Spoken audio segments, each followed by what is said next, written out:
안녕하세요. 저는 김봉순이라고 합니다. 정말 어처구니 없던 제 이야기 좀 들어주세요.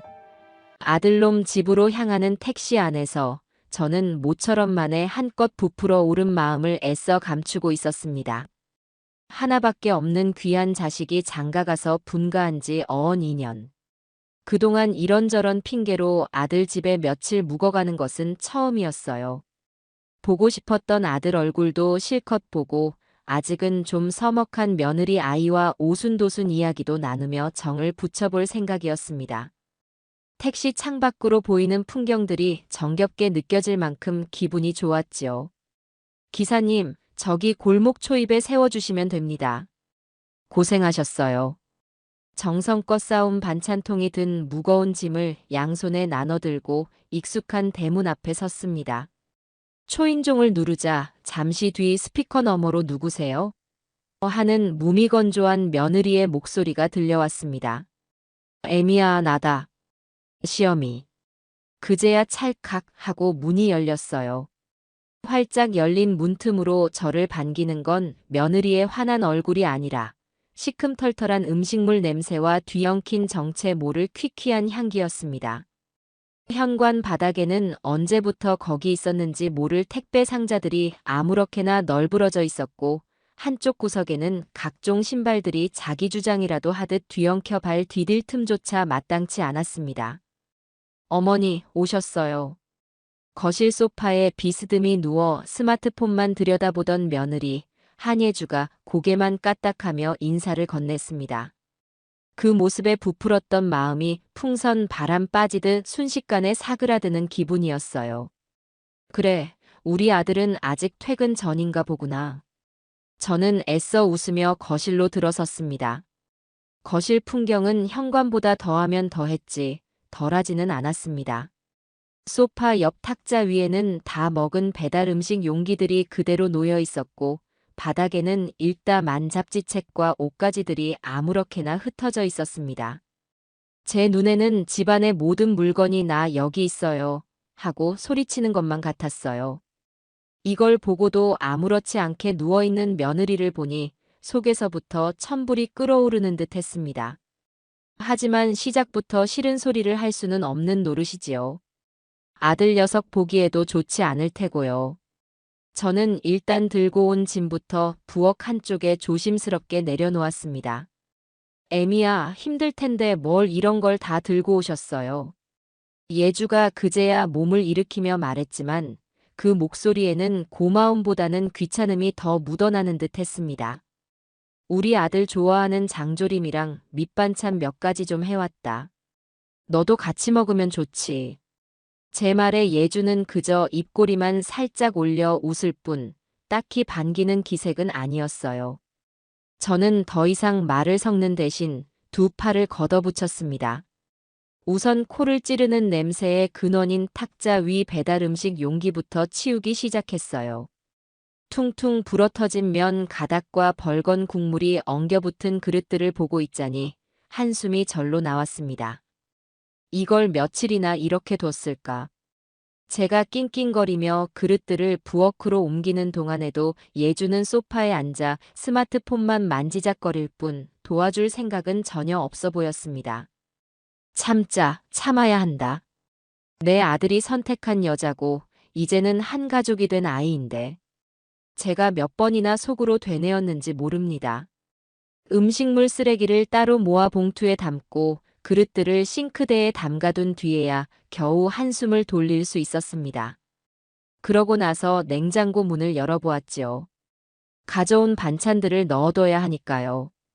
그런데 냉장고 문을 연 순간 저는 입을 다물 수가 없었습니다. 안은 그야말로 전쟁터였습니다. 언제 사다 놓은 것인지 모를 채소들은 시커멓게 물러터져 있었고 정체 모를 비닐봉지들과 유통기한이 한참 지난 음식들이 칸마다 가득 차 있었습니다. 이걸 먹고 우리 아들이 출근을 하는구나 생각하니 화가 나는 것을 넘어 서글픈 마음까지 들더군요. 애미야, 이건 도저히 안 되겠다. 냉장고 정리부터 좀 해야겠어. 제가 단호하게 말하자 그제야 예주가 자리에서 일어나 어슬렁거리며 부엌으로 다가왔습니다. 어머니 괜찮은데. 제가 나중에 하려고 했어요. 괜찮기는 뭐가 괜찮다는 건지. 저는 며느리의 말을 한 귀로 듣고 한 귀로 흘리며 썩기 직전인 채소들을 꺼내 다듬기 시작했습니다. 이대로 두면 음식물 쓰레기만 더 늘어날 게 뻔했어요. 무는 깍둑 썰기를 하고 시들한 파는 다듬어서 국물용으로 따로 빼놓았습니다. 썩기 일보 직전인 애호박으로는 찌개라도 끓여야겠다는 생각에 손을 바삐 놀렸어요. 제가 본격적으로 반찬 만들 준비를 시작하자 뒤에 서서 지켜보던 예주의 표정이 미묘하게 굳어지는 것이 느껴졌습니다. 어머니, 제가 알아서 한다고 말씀드렸잖아요. 날카롭게 날아온 그 한마디에 제 손이 공중에서 그대로 멈췄습니다. 돌아보니 예주가 팔짱을 낀 채 못마땅한 표정으로 저를 쏘아보고 있었어요. 아니, 이건 버리기엔 너무 아깝고 이왕이면 먹을 수 있게 만들어두면 너도 좋고 대곤이도 좋지 않겠니? 제가 좋게 타일렀지만 며느리의 생각은 다른 모양이었습니다. 제 살림 방식이 있는 거예요. 어머니는 그냥 편하게 쉬러 오신 거잖아요. 왜 굳이 일거리를 만드세요? 그리고 그렇게 하시면 제가 뭐가 돼요? 살림도 못하는 게으른 며느리 되는 거잖아요. 그 말에 저는 정말이지 할 말을 잃었습니다. 도와주려는 사람의 마음을 이렇게까지 비꼬아서 받을 수가 있는 건가요? 서운함을 넘어 어처구니가 없었습니다. 내가 언제 너를 게으르다고 탓하기라도 했니? 그저 아까운 식재료 버리는 게 마음 아파서 그런 것뿐이다. 제 목소리에도 저도 모르게 날이 서기 시작했습니다. 됐어요. 그냥 두세요. 제가 알아서 버리든 끓이든 할 테니까. 어머니는 손님으로 오셨으니 제발 손님처럼 행동해 주세요. 손님이라는 말에 가슴이 철렁 내려앉는 것 같았습니다. 아들 집에 와서 내가 손님이라니. 더 이상 무슨 말을 할 수 있겠어요. 저는 말없이 칼을 내려놓고 부엌에서 나왔습니다. 끓어오르는 화를 억지로 누르며 거실 소파에 앉았지만 마음은 조금도 편치 않았어요. 예주는 마치 승리자처럼 다시 제 방으로 쏙 들어가 버렸고 거실에는 무거운 침묵만이 감돌았습니다. 그렇게 한참을 앉아 있었을까 현관문 열리는 소리와 함께 다녀왔습니다. 하는 아들의 쩌렁쩌렁한 목소리가 들려왔습니다. 그 목소리를 듣는 순간 저도 모르게 눈물이 핑 돌 뻔했어요. 엄마. 언제 오셨어요? 대곤이가 저를 발견하고는 환하게 웃으며 다가왔습니다. 아들 얼굴을 보니 조금 전까지 며느리에게 느꼈던 서운한 감정이 눈 녹듯 사라지는 것 같기도 했습니다. 그래, 우리 아들 고생 많았지. 일찍 왔구나. 제가 아들의 등을 토닥여주자 어느새 방에서 나온 예주가 상냥한 목소리로 대곤을 맞았습니다. 자기 왔어? 어머니 오셔서 저녁 준비하고 있었어. 그 뻔뻔스러운 거짓말에 기가 막혔지만 아들 앞이라 아무 말도 할 수 없었습니다. 저녁 식사는 그야말로 가시방석이었습니다. 예주는 제가 다듬다 만 채소들로 어설프게 찌개를 끓여내왔고 제가 가져온 반찬들을 자기가 한 것처럼 접시에 담아 내놓았어요. 아무것도 모르는 대곤이는 역시 우리 엄마 반찬이 최고야. 당신 솜씨도 많이 늘었네라며 해맑게 웃고 있었습니다. 그 모습을 보며 저는 밥이 입으로 들어가는지 코로 들어가는지 모를 지경이었습니다. 식사를 마친 뒤 대곤이가 제게 조심스럽게 말하더군요.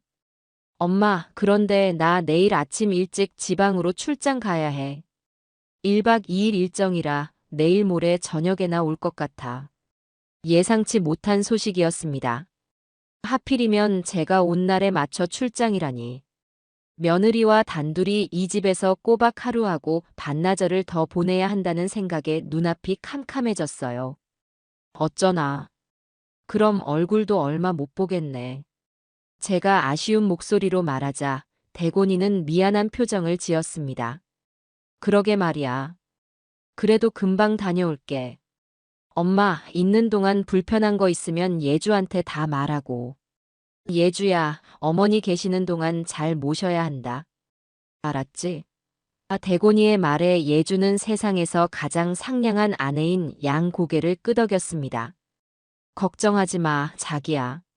내가 어머님 불편하시지 않게 잘 챙길게. 그 말을 듣는 제 속은 새까맣게 타들어가고 있었지요. 잠시 후, 대곤이가 잠자리에 들기 전 제 방에 잠시 들렀습니다. 그리고는 제 손을 꼭 잡으며 말했어요. 엄마, 미안해. 모처럼 오셨는데 자리 비우게 돼서. 예주가 좀 서툴고 무뚝뚝해 보여도 나한테는 정말 잘해. 엄마도 예주 예쁘게 좀 봐줘. 둘이 잘 지냈으면 좋겠어. 그 말을 하는 아들의 얼굴을 보니 도저히 며느리에 대한 험담을 할 수가 없었습니다. 저는 그저 고개를 끄덕일 수밖에 없었어요. 아들이 방을 나간 뒤 저는 열린 문틈으로 거실에 서 있는 며느리의 모습을 보았습니다. 대곤이와 저의 대화를 들었는지 예주의 입가에는 아주 희미하고 기묘한 미소가 걸려 있었습니다. 그 순간 저는 앞으로 닥쳐올 폭풍의 전조를 느낀 것처럼 등골이 서늘해지는 것을 느꼈습니다. 그렇게 아들 녀석을 보내고 난 뒤 집안에는 다시금 어색하고 무거운 공기가 내려앉았습니다. 며느리는 제 방으로 쏙 들어가 버렸고 저는 망부석처럼 거실 소파에 앉아 덩그러니 남겨졌지요. 텔레비전을 켜봐도 시끄러운 소음만 귀를 때릴 뿐 도무지 내용이 눈에 들어오지 않았습니다. 차라리 몸이라도 움직이는 게 낫겠다 싶어 저는 다시 부엌으로 향했습니다. 아까 며느리 성화에 그만뒀던 냉장고 정리를 마저 해야겠다는 생각이 들었어요. 어차피 그 아이는 제 방에서 나올 생각도 없어 보였고 이대로 두었다가는 멀쩡한 식재료까지 전부 버리게 될 판이었으니까요. 냉장고 문을 다시 열자 한숨이 절로 나왔습니다. 저는 비닐 장갑을 끼고 상한 음식물들을 하나씩 끄집어내기 시작했습니다. 물러터진 오이, 곰팡이가 핀 귤, 정체 모를 소스가 담긴 반찬통까지. 이걸 우리 아들이 먹고 살았을지도 모른다고 생각하니 화가 치밀어 오르는 것을 참을 수가 없었습니다. 분리수거 봉투와 음식물 쓰레기 봉투를 옆에 두고 한참을 씨름하고 나서야 냉장고는 겨우 제 모습을 되찾았습니다. 땀으로 젖은 이마를 훔치고 나니 어느새 창밖은 짙은 어둠에 잠겨 있었습니다. 시계를 보니 벌써 저녁 시간이 훌쩍 지나 있었어요. 제 방에서 나온 며느리는 말끔하게 정돈된 부엌을 보고도 못 본 척, 어머니, 저녁은 배달시켜 먹을까요? 하고 묻더군요. 제가 종일 뭘 했는지 뻔히 알면서도 저런 소리를 하는 속내를 도무지 알 수가 없었습니다. 저는 그저 기운이 없어 나는 생각이 없다. 너나 챙겨 먹어라 하고는 방으로 들어와 그대로 자리에 누워버렸습니다. 몸은 천근만근처럼 무거운데 이상하게 정신은 점점 더 또렷해졌습니다. 옆에서 들려오는 며느리의 통화 소리, 배달 기사가 다녀가는 소리, 음식을 먹으며 텔레비전을 보는 소리가 벽을 타고 생생하게 들려왔어요. 아마 친구와 통화를 하는 모양인데 그 내용이 제 귀를 의심하게 만들었습니다. 아, 우리 시어머니? 와 계셔. 완전 피곤하다니까. 오자마자 살림 간섭을 어찌나 하는지. 내가 알아서 한다는데도 꼭 저렇게 일을 만드신다니까. 그 말을 듣는 순간 온몸의 피가 차갑게 식는 것 같았습니다. 아들 앞에서는 그렇게 살갑게 굴더니 뒤에서는 저를 이렇게 취급하고 있었던 겁니다. 저는 더 이상 아무 소리도 듣고 싶지 않아 이불을 머리끝까지 뒤집어 썼습니다. 차라리 잠이라도 들어 이 불편한 밤이 빨리 지나가기만을 바랄 뿐이었어요. 하지만 제 바람과는 달리 시간은 더디게만 흘러갔습니다. 뒤척이기를 수십 번. 온갖 상념에 시달리다 보니 어느덧 자정이 가까워지고 있었습니다. 그때였습니다. 스멀스멀 어디선가 역한 냄새가 제 코를 찌르기 시작한 것이. 처음에는 무시하려 했지만 냄새는 점점 더 강해져 숨을 쉬기조차 어려울 지경이었습니다. 냄새의 근원지는 부엌 쪽이 분명했어요. 아까 제가 정리하며 내놓은 음식물 쓰레기 봉투와 며느리가 저녁으로 먹고 치우지 않은 배달 음식물 쓰레기가 뒤섞여 만들어내는 악취였습니다. 창문을 열어 환기라도 하고 싶었지만 창밖에서는 추적추적 비가 내리고 있었습니다. 습한 공기와 뒤섞인 음식물 쓰레기 냄새는 그야말로 최악이었지요. 이대로 아침을 맞았다가는 머리가 깨질 것만 같았습니다.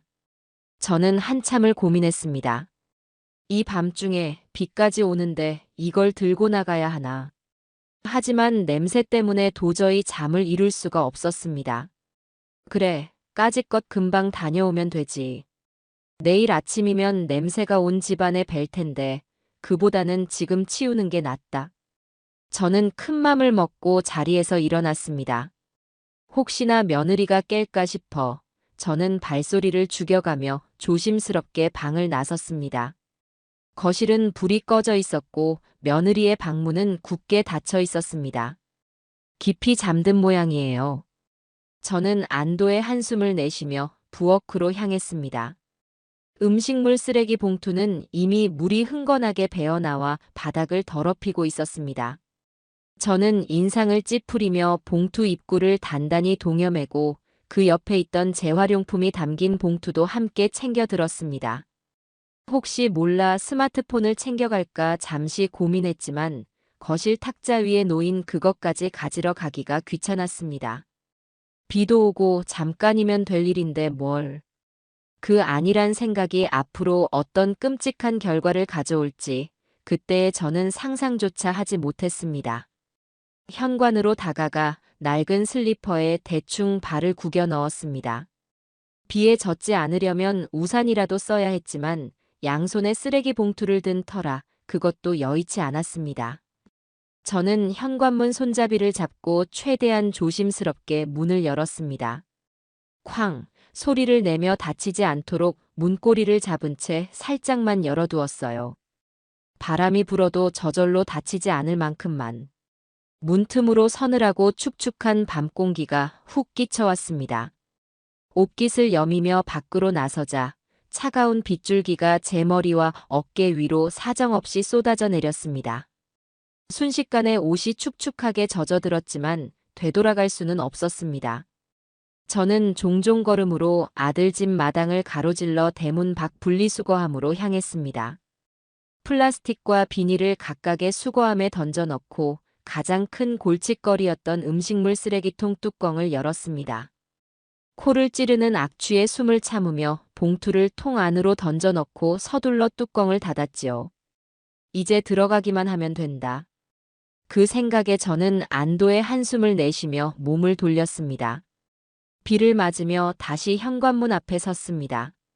젖은 손으로 손잡이를 잡고 안으로 당겼어요. 그런데 어찌된 일인지 문이 꿈쩍도 하지 않았습니다. 순간 당황해서 손잡이를 다시 한번 힘껏 당겨보았지만 문은 마치 거대한 벽처럼 단단하게 닫혀 있었습니다. 설마 하는 불안한 생각에 손잡이를 아래로 눌러보았지만 덜컥 하는 소리와 함께 헛돌기만 할 뿐이었습니다. 잠긴 것이 분명했어요. 어떻게 된 거지? 내가 나올 때 분명히 살짝 열어두었는데. 혹시 바람 때문에 다쳤나? 하지만 그 짧은 순간에 그것도 내가 문고리를 잡고 조심스럽게 나온 문이 저절로 닫히고 잠기기까지 했다는 것은 아무리 생각해도 이상했습니다. 머릿속이 하얗게 비는 기분이었어요. 애미야, 예주야. 저는 문을 두드리며 며느리를 부르기 시작했습니다. 처음에는 작은 목소리였지만 안에서 아무런 대답이 없자 저도 모르게 목소리가 점점 커졌습니다. 안에 있니? 문 좀 열어다오. 내가 밖에 있다. 하지만 돌아오는 것은 세차게 내리는 빗소리뿐이었습니다. 빗줄기는 점점 더 굵어지고 있었고 제 몸은 이미 물에 빠진 생쥐꼴이었습니다. 추위가 뼛속까지 스며드는 것 같았어요.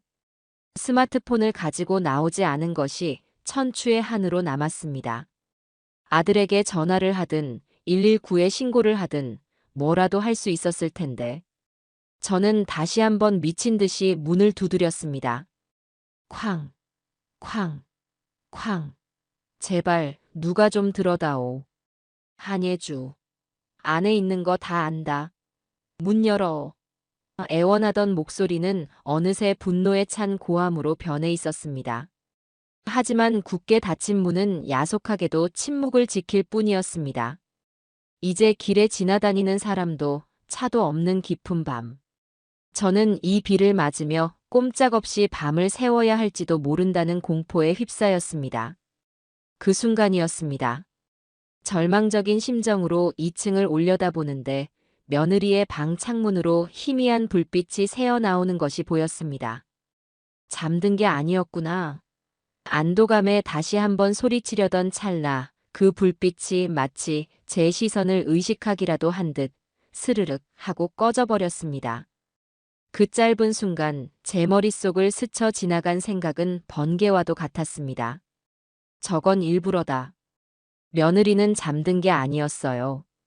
제가 밖에 있는 것을, 문을 두드리고 있는 것을 전부 알고 있으면서도 모르는 척, 자는 척하고 있는 것이 틀림없었습니다.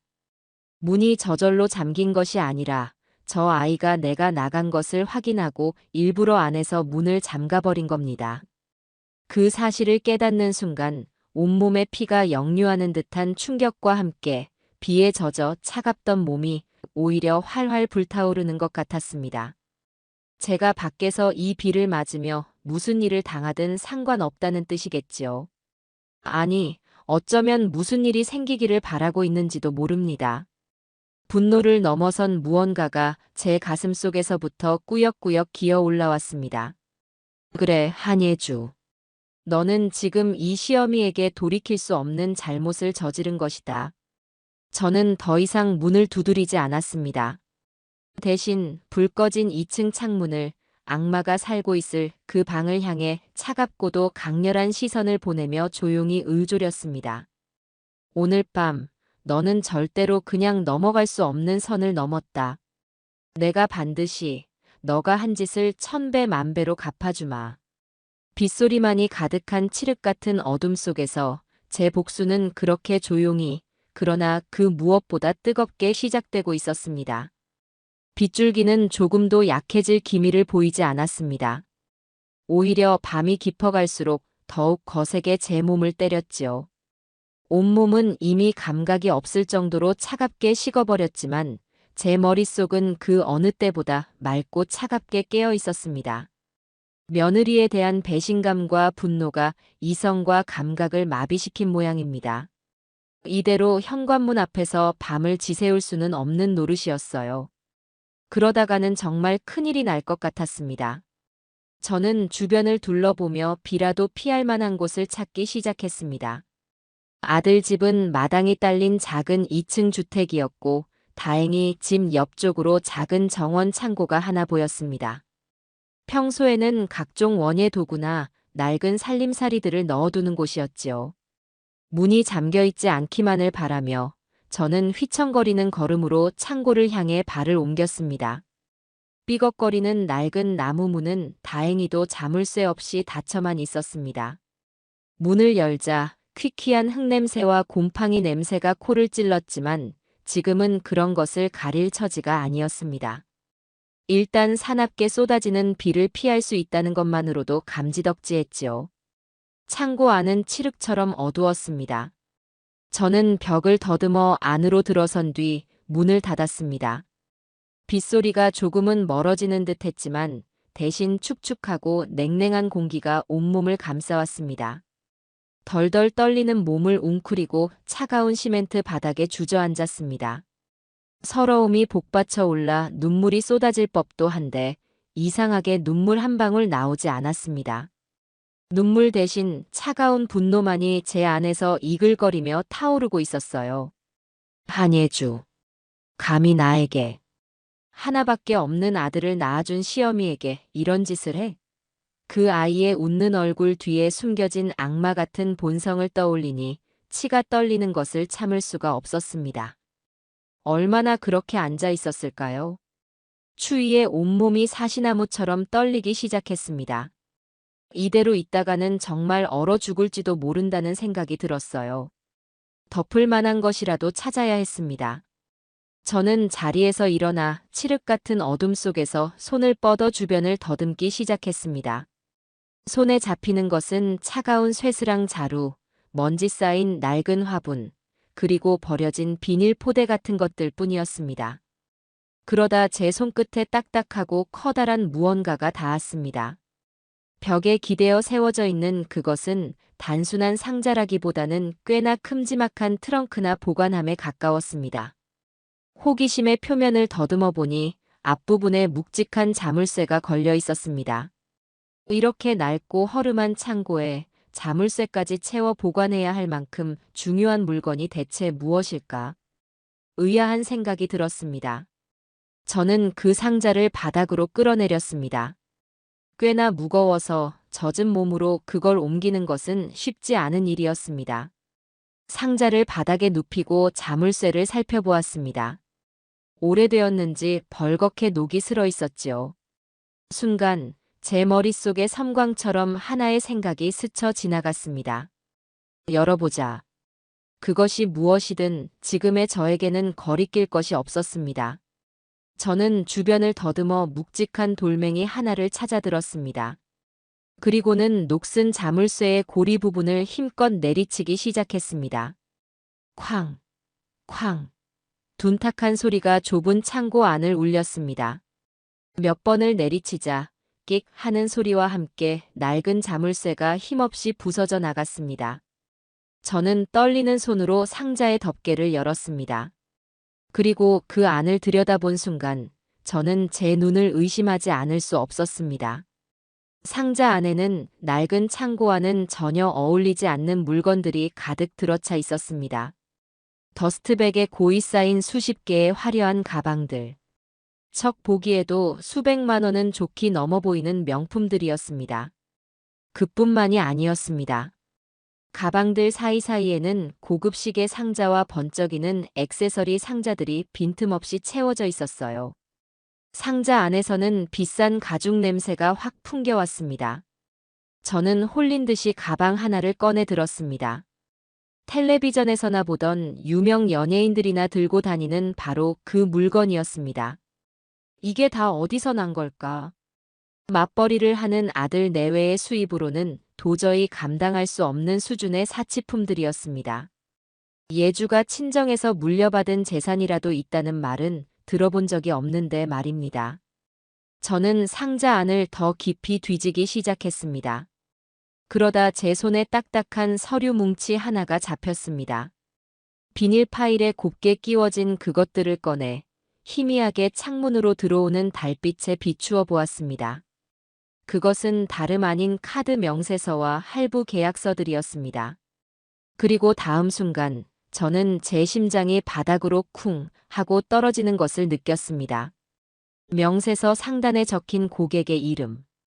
그것은 며느리 한예주의 이름이 아니었습니다. 거기에는 제 이름 석자, 김봉순이 선명하게 박혀 있었습니다. 머리를 망치로 한 대 얻어맞은 듯한 충격에 저는 순간 숨을 쉬는 것조차 잊어버렸습니다. 이게 대체 어떻게 된 일이지? 수십 장에 달하는 명세서를 미친 듯이 넘겨보았습니다. 모든 명세서의 주인은 바로 저 김봉순이었습니다. 사용 내역에는 제가 평생 이름도 들어본 적 없는 백화점과 명품관의 이름들이 빼곡하게 적혀 있었고 결제 금액은 눈을 의심할 정도로 엄청난 액수였습니다. 그제야 모든 조각들이 하나로 맞춰지기 시작했습니다. 제가 아들 결혼할 때 집 장만하라고 보태주었던 돈, 대곤이 사업 자금 필요할 때마다 조금씩 쥐어주었던 제 쌈짓돈.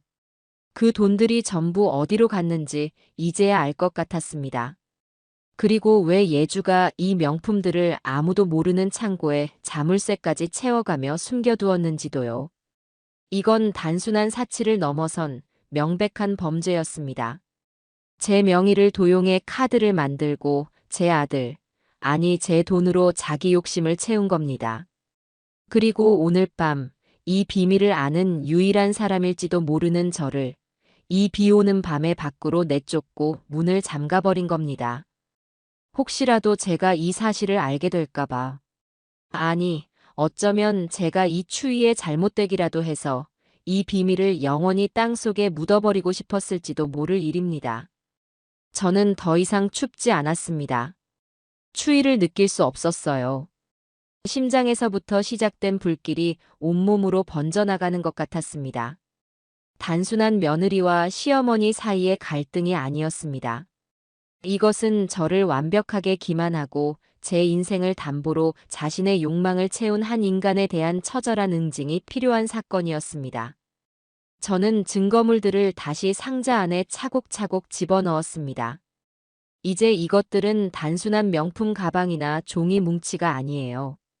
한예주의 인생을 송두리째 무너뜨릴 수 있는 가장 강력한 무기였습니다. 저는 젖은 옷에서 느껴지는 차가운 감촉을 느끼며 제 인생을 건 복수를 서약했습니다. 한예주, 너는 나를 너무 얕보았다. 내가 평생을 어떻게 살아온 사람인지, 사람 잘못 건드리면 어떤 꼴을 당하는지 아주 뼈저리게 느끼게 해주마. 어둠 속에서 저는 조용히 그러나 단호하게 복수의 칼날을 갈기 시작했습니다. 이제 날이 밝기만을 기다리면 되었습니다. 저 문이 열리는 순간 지옥의 문이 열리는 것은 내가 아니라 바로 너 한예주가 될 테니까. 길고 긴 밤이었습니다. 창고 안에 냉기는 살을 애는 듯 했지만 제 안에서 들끓는 분노는 마치 용광로처럼 뜨거워 조금도 춥다는 생각이 들지 않았습니다. 저는 뜬 눈으로 밤을 새웠습니다. 어둠 속에서 수없이 많은 생각들을 정리하고 앞으로 어떻게 움직여야 할지, 어떤 순서로 저 가증스러운 아이의 가면을 벗겨낼지 치밀하게 계획을 세웠지요. 빗소리가 잦아들고 창고의 작은 창문 틈으로 희미한 여명이 비쳐들기 시작했을 때 저는 이미 모든 준비를 마친 상태였습니다. 이제 남은 것은 배우가 무대에 오르듯 제 역할을 완벽하게 해내는 것뿐이었습니다. 저는 창고 문을 열고 밖으로 나왔습니다. 밤새 내린 비로 마당은 온통 젖어 있었고 새벽 공기는 상쾌했지만 제 마음은 폭풍전야처럼 고요했습니다. 물에 빠진 생쥐 같았던 몰골은 밤사이 꾸덕꾸덕하게 말라 엉망진창이었습니다. 흙탕물이 묻은 옷, 헝클어진 머리. 누구라도 보면 기겁할 모습이었지요. 저는 일부러 제 모습을 가다듬지 않았습니다. 이 모습이야말로 지난밤 제가 겪었던 지옥을 증명해줄 또 하나의 증거가 될 테니까요. 저는 창고 안에 숨겨두었던 증거 상자를 다시 한번 확인한 뒤 집 현관문 앞으로 다가가 조용히 기다렸습니다. 마치 사냥감을 기다리는 맹수처럼 숨을 죽이고 그 문이 열리기만을 기다렸어요. 얼마나 지났을까? 집 안에서 부산스러운 소리가 들리기 시작했습니다. 물 내리는 소리, 커피포트 끓는 소리. 그리고 마침내 제가 밤새 열리기를 기다렸던 그 현관문이 찰칵 소리를 내며 열렸습니다. 문틈으로 나타난 것은 잠옷차림의 한예주였습니다. 아마 분리수거를 하러 나오려던 모양인지 손에는 작은 쓰레기 봉투를 들고 있었지요. 하품을 하며 문을 열던 예주는 문 앞에 버티고 서 있는 저를 발견하고는 순간 숨을 헉 하고 들이마셨습니다. 그 동그랗게 커진 눈에는 순수한 놀람보다는 유령이라도 본 듯한 당혹감과 경악이 더 크게 서려 있었습니다. 어머님. 세상에. 이게 무슨 일이세요? 예주는 손에 들고 있던 쓰레기 봉투를 바닥에 떨어뜨리며 세상에 다시 없을 놀라운 연기를 펼치기 시작했습니다. 그 가증스러운 얼굴을 마주하니 역겨움에 속이 다 울렁거릴 지경이었습니다. 밤새 어디 계셨어요? 제가 얼마나 찾았는데. 문은 왜 잠겨 있었던 거지? 어머님, 세상에 문이 저절로 잠겼었나 봐요. 제가 어젯밤에 깜빡 잠이 들어서. 악어의 눈물을 흘릴 듯한 기세로 제게 다가와 팔을 붙잡으려는 그 아이의 손을 저는 차갑게 뿌리쳤습니다. 제 행동에 예주의 얼굴이 순간 굳어지는 것이 보였어요. 저는 아무 말 없이 얼음처럼 차가운 눈으로 예주의 얼굴을 빤히 쳐다보았습니다. 제 눈빛에 담긴 의미를 읽었는지 예주는 더 이상 말을 잇지 못하고 입을 뻐끔거렸습니다. 주변 공기가 얼어붙는 듯한 침묵 속에서 제가 드디어 입을 열었습니다. 제 목소리는 밤새 내린 비보다도 더 차갑게 울려 퍼졌지요. 너의 그 발연기 아주 잘 보았다. 제 말에 예주의 동공이 세차게 흔들렸습니다. 저는 그 아이의 눈을 똑바로 마주보며 한 글자 한 글자 힘을 주어 말했습니다. 덕분에 아주 귀한 걸 찾았단다. 어젯밤 일, 너는 평생 후회하게 될 게다. 그 말을 끝으로 저는 더 이상 예주를 상대하지 않았습니다. 얼어붙은 사람처럼 그 자리에 못 박혀 있는 예주를 스쳐 지나 집 안으로 들어섰습니다. 어머니. 잠깐만요. 그게 무슨 말씀이세요? 뒤에서 저를 부르는 예주의 목소리가 다급하게 들려왔지만 저는 돌아보지 않았습니다. 제 발걸음은 조금의 망설임도 없이 제가 묵고 있던 손님방으로 향했습니다. 방에 들어서자마자 문을 잠갔습니다. 밖에서 문고리를 돌리며 저를 부르는 소리가 들렸지만 저는 철저히 무시했습니다. 이제는 저 아이의 목소리를 듣는 것만으로도 구역질이 났으니까요. 저는 먼저 젖어서 엉망이 된 옷부터 갈아입었습니다. 그리고 가방을 열어 스마트폰을 꺼냈지요. 밤새 꺼져 있던 스마트폰을 켜자 수십 통의 부재중 전화와 메시지가 와 있을 줄 알았는데 놀랍게도 아무런 연락도 와 있지 않았습니다. 그 아이는 제가 밤새 사라졌는데도 아들에게는 물론 그 누구에게도 연락 한 통 하지 않았던 겁니다. 그 사실이 제 복수심을 더욱 활활 불태웠습니다. 저는 잠시 밖으로 나가 아무도 없는 틈을 타 창고에 숨겨두었던 증거 상자를 방 안으로 옮겨왔습니다. 그리고 문을 다시 굳게 걸어 잠갔습니다. 상자를 열어 그 안의 내용물들을 침대 위에 하나씩 펼쳐놓기 시작했습니다. 번쩍이는 명품 가방들, 시계들, 그리고 제 이름이 박힌 수십 장의 카드 명세서들. 저는 그것들을 가장 보기 좋게 배열한 뒤 스마트폰 카메라를 켰습니다. 찰칵, 찰칵. 조용한 방 안의 셔터 소리만이 울려 퍼졌습니다. 저는 다양한 각도에서 수십 장의 사진을 찍었습니다. 물건 하나하나를 상세하게 찍고 명세서에 제 이름과 사용 내역이 선명하게 나오도록 여러 번 확인하며 촬영했습니다. 혹시라도 사진이 조작되었다는 헛소리를 할까봐 동영상 촬영도 시작했습니다. 지금부터 이 물건들이 왜 여기에 있는지 설명하겠습니다. 저는 동영상을 향해 지난밤 제가 겪었던 일부터 이 상자를 발견하게 된 경위, 그리고 제 명의가 어떻게 도용되었는지 차분하고 논리적으로 설명하기 시작했습니다. 목소리는 떨리지 않았습니다. 오히려 그 어느 때보다 단호하고 힘이 넘쳤지요. 모든 촬영을 마친 뒤 저는 찍어둔 사진과 동영상을 즉시 제 개인 클라우드와 이메일로 전송했습니다. 이제 증거는 완벽하게 확보되었습니다. 설령 예주가 이 물건들을 전부 없애버린다 해도 이미 때는 늦었습니다. 밖에서는 여전히 예주가 문을 두드리며 어머니, 오해해요. 제발 문 좀 열고 이야기 좀 해요. 하고 소리치고 있었습니다. 그 애처로운 목소리가 지금 제게는 그저 소음일 뿐이었습니다. 처음에는 문을 부서져라 두드리며 애원과 협박을 섞어 소리치던 며느리는 제 방 안에서 아무런 대꾸가 없자 이내 포기한 모양이었습니다. 거실에서 서성이는 희미한 발소리와 낮게 무언가를 읊조리는 소리가 간간히 들려왔지만 그뿐이었습니다.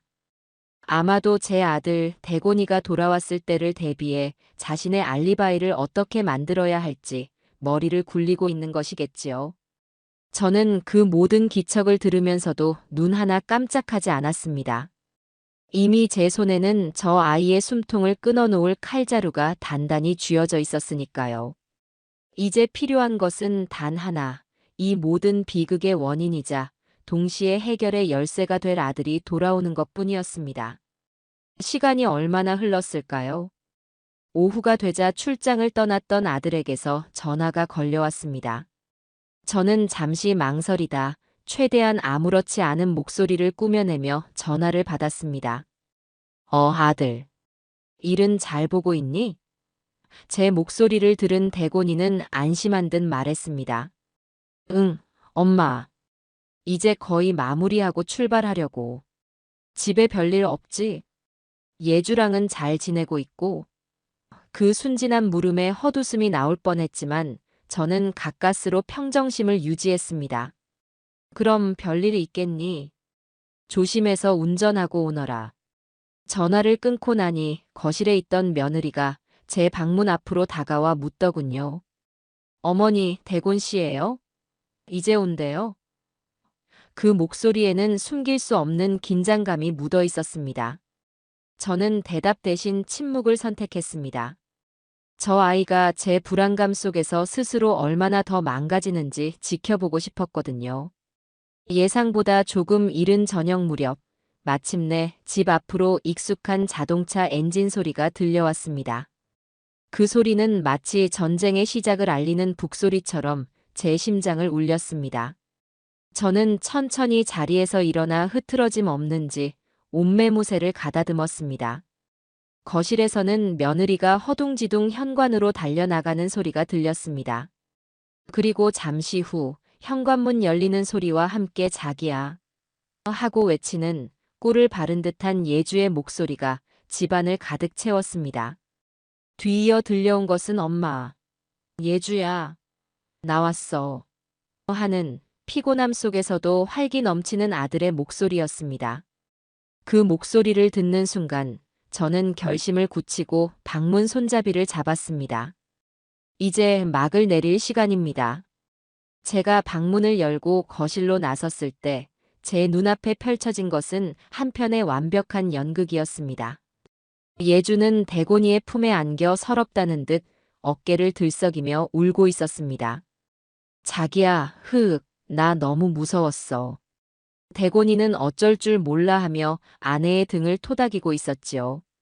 왜 그래, 예주야? 무슨 일 있었어? 엄마는? 아들의 물음에 예주는 고개를 들어 저를 바라보았습니다. 그 눈에는 마치 제가 자신을 잡아먹기라도 할 것처럼 공포와 원망이 가득 담겨 있었습니다. 정말 상이라도 줘야 할 명령기였어요. 어머니가 이상해. 어젯밤부터 나한테 이상한 소리를 하고 당신이 출장 간 사이에 무슨 일이 있었는지. 그때 저와 눈이 마주친 대곤이의 얼굴이 하얗게 굳어졌습니다. 아마 흙탕물과 먼지로 엉망이 된 제 몰골을 보고 충격을 받은 모양이었습니다. 엄마, 이게 무슨 꼴이야? 어디 다쳤어? 대체 무슨 일이 있었던 거야? 아들이 제게 달려오려 했지만 예주가 더 세게 아들을 끌어안으며 놓아주지 않았습니다. 자기가 모르는 일이 있어. 어머니가 어젯밤에 갑자기 집을 나가셨다가 아침에 저런 모습으로 나타나서는 나한테 끔찍한 말을 했단 말이야. 예주는 말을 잇지 못하고 다시 흐느끼기 시작했습니다. 그 모습에 대곤이는 완전히 혼란에 빠진 듯 저와 예주를 번갈아 쳐다볼 뿐이었습니다. 저는 그 어떤 변명도 감정적인 호소도 하지 않았습니다. 그저 지친 몸을 이끌고 소파에 조용히 앉았습니다. 그리고는 혼란스러워하는 아들을 향해 낮고 차분한 목소리로 말했습니다. 대곤아, 거기 앉아라. 엄마가 하는 말, 토씨 하나 빼놓지 말고 잘 듣거라. 제 목소리에 담긴 무게를 느꼈는지 대곤이는 예주를 부축해 소파 반대편에 앉히고는 제 앞에 마주 앉았습니다. 예주는 여전히 훌쩍이며 가녀린 피해자인 척하고 있었지요. 저는 숨을 한번 깊게 고른 뒤 지난밤에 있었던 일을 처음부터 끝까지 조금의 과장이나 보탬도 없이 담담하게 이야기하기 시작했습니다. 음식물 쓰레기 냄새 때문에 잠을 설쳤던 것, 비를 맞으며 분리수거를 하러 나갔던 것, 그리고 돌아왔을 때 문이 잠겨 있었던 사실까지. 제 이야기가 이어지는 동안 예주는 옆에서 계속해서 끼어들었습니다. 아니야. 나는 정말 몰랐어. 문이 저절로 잠긴 거라니까. 어머니가 갑자기 나가신 걸 내가 어떻게 알아요? 저는 예주의 방해에도 아랑곳하지 않고 말을 이어갔습니다. 내가 밤새 문을 두드리고 너를 불렀다. 그런데 너는 2층 내 방에서 불을 끄고 숨죽이고 있었지. 아니에요. 나 정말 자고 있었어요. 증거 있어요? 예주가 발악하듯 소리쳤습니다. 증거라는 말에 저는 속으로 코웃음을 쳤습니다. 증거라 물론 있지. 차고 넘칠 만큼. 하지만 지금 그것을 전부 꺼내 보일 생각은 없었습니다. 저는 아들을 똑바로 바라보며 말했습니다. 대곤아, 나는 내 어미다. 평생을 너 하나만 보고 살아온 어미가 이 늙은 몸으로 거짓말을 하겠느냐. 제 말에 대곤이의 눈빛이 흔들렸습니다. 아들은 분명 제 말을 믿고 싶었을 겁니다. 하지만 동시에 옆에서 눈물을 뚝뚝 흘리며 억울함을 호소하는 아내를 외면할 수도 없었겠지요. 엄마, 하지만 예주가 일부러 그랬다는 건 뭔가 오해가 있었을 거야. 그렇지? 예주야? 대곤이가 애써 상황을 수습하려 했습니다. 그 모습에 저는 더 이상 말을 섞는 것이 무의미하다는 것을 깨달았습니다. 100마디 말보다 확실한 증거 하나가 필요한 순간이었습니다. 저는 자리에서 일어나 제 방으로 들어갔습니다. 그리고 밤새 제 운명을 바꿔놓은 그 서류 뭉치 중에서 단 한 장을 뽑아 들고 나왔습니다. 그것은 가장 최근에 가장 큰 금액이 결제된 카드 명세서였습니다. 저는 거실로 돌아와 아무 말 없이 그 종이 한 장을 아들 앞 탁자 위에 내려놓았습니다. 이게 뭐야, 엄마? 대곤이가 어리둥절한 표정으로 명세서를 집어들었습니다. 그 옆에서 예주의 얼굴이 새하얗게 질려가는 것이 보였습니다. 카드 명세서다. 한번 잘 읽어보렴. 누구 이름으로 되어 있는지, 어디서 무엇을 샀는지. 아들의 눈동자가 빠르게 명세서 위를 훑어내리기 시작했습니다. 고객명에 적힌 김봉순이라는 제 이름을 확인했을 때 아들의 미간이 살짝 찌푸려졌습니다.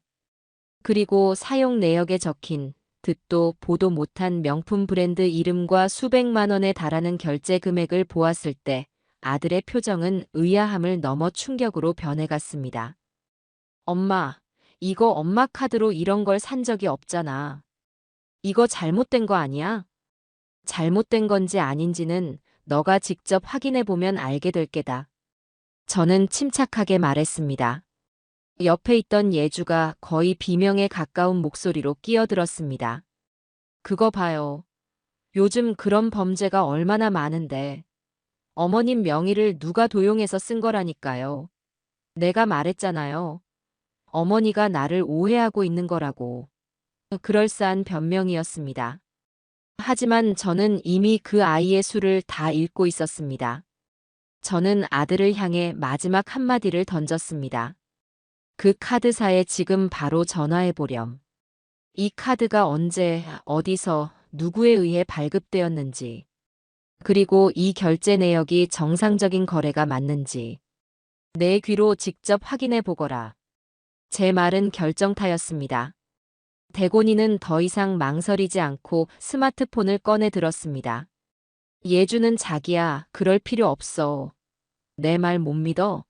라며 아들의 팔을 붙잡았지만 대곤이는 아내의 손을 뿌리치고 카드사 번호를 눌렀습니다. 스피커폰으로 설정된 통화에서는 상담원의 기계적인 목소리가 흘러나왔습니다. 대곤이는 떨리는 목소리로 제 이름과 주민등록번호를 대며 본인 확인을 요청했습니다. 상담원의 확인 절차가 이어지는 동안 거실에는 숨막히는 정적만이 흘렀습니다. 예주의 얼굴은 이미 사색이 되어 있었고 저는 그저 모든 것을 지켜볼 뿐이었습니다. 마침내 상담원의 입에서 결정적인 한마디가 흘러나왔습니다. 네, 김봉순 고객님. 해당 카드는 지난달 배우자이신 한예주님께서 대리 발급 신청하셨고 결제 내역 또한 모두 정상 승인된 건으로 확인됩니다.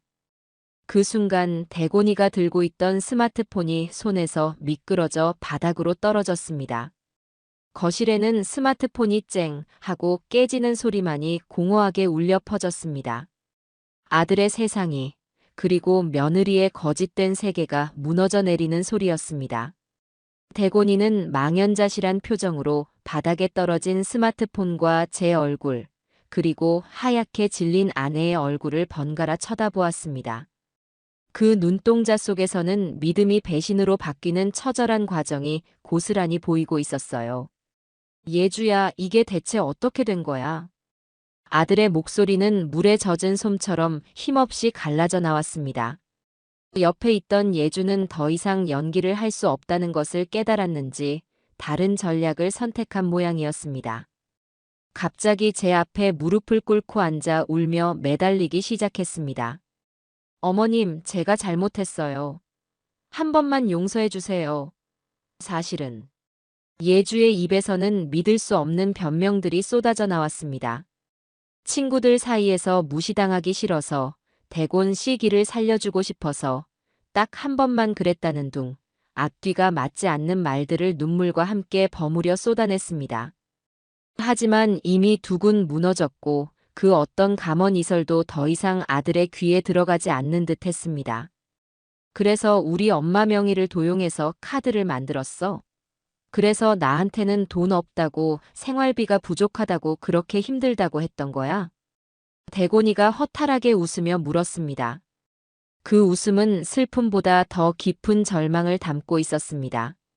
저는 그 꼴을 더 이상 지켜보고만 있지 않았습니다.